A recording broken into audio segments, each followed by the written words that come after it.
Sir Rahul ने class तोड़ा है। हाँ सर उसी ने तोड़ा है, हमने अपनी आंखों से देखा है। अब तू गया बेटा, अब तू गया देख। यही होता है कोरोबोरेटिव एविडेंस। बीएसए में कोरोबोरेटिव वर्ड का इस्तेमाल बार बार हुआ है, तो चलो आज की वीडियो में इसे बहुत अच्छे से समझते हैं। हेलो एवरीवन, वेलकम टू कानून एक्सपर्ट बाय कल्पना। तो चलिए शुरू करते हैं।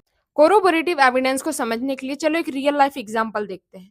मान लीजिए आप एक क्लास के टीचर हैं और आप अपने क्लासरूम में जाते हैं, देखते हैं कि शीशा टूटा हुआ है, तो आप बच्चों से पूछते हैं कि किसने शीशा तोड़ा।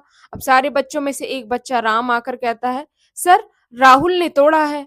फिर आप एज अ टीचर सोचते हो कि राम सच भी बोल सकता है, झूठ भी बोल सकता है। फिर कुछ देर बाद एक और बच्चा आके कहता है कि हाँ सर, राहुल ने ही तोड़ा है।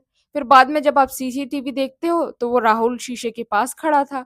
सिक्योरिटी गार्ड से भी पूछते हो तो वो बताते हैं कि हाँ वो नर्वसली भागते हुए मुझे दिखा है। तो देखो अब यहाँ पे जो राम ने कहा है ये मेन एविडेंस है, और कुछ एविडेंस उनको सपोर्ट करते हैं, जैसे ये और ये।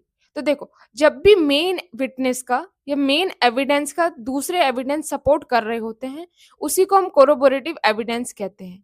देखो, ये मेन एविडेंस है, ये कोरोबोरेशन नहीं है। ये तीनों एविडेंस को हम कोरोबोरेशन एविडेंस कह सकते हैं।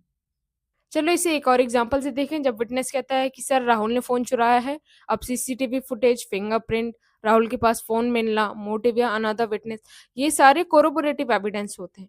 चलो इनकी डेफिनेशन की तरफ देखें। लॉ में कोरोबोरेशन का मतलब होता है सपोर्ट या कंफर्मिंग एक्ट, जबकि कोरोबोरेटिव एविडेंस का मतलब होता है कोई भी इंडिपेंडेंट एविडेंस जो अदर एविडेंस का सपोर्ट करे या कंफर्म करे।